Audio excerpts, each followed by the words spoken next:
I watched my husband die in the lobby, and without them, he wouldn't be sitting here today. Seconds, the difference between life and death for Duson Police Chief Kip Judice. And tonight we hear more about his weekend health scare. Chief Judice is resting at home tonight. He was hospitalized over the weekend after a mass on his vocal cords obstructed his airway. He had surgery and has since been released from the hospital. And while he can't talk for a few days, he is sharing a message of gratitude. They recognize a need in our community. And that bank's going to find out. Here are the guidelines, and here's what you should be doing. Watching the news over the years, you've heard from Duson Police Chief Kip Judice, a fixture in Acadiana law enforcement for decades. But in this story, on doctor's orders, Chief Judice isn't allowed to talk. Today would have been his funeral.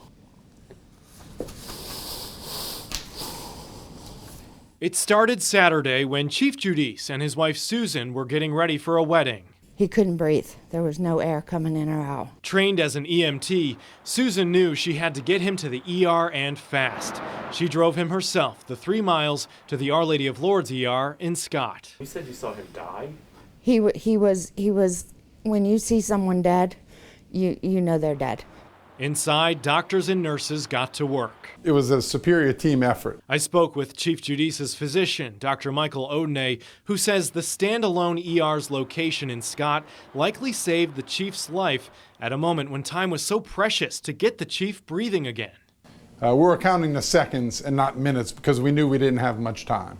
And while in the ER, it was just another day. Thank you. For the patient, the police chief, and his family, it meant everything. They're my hero.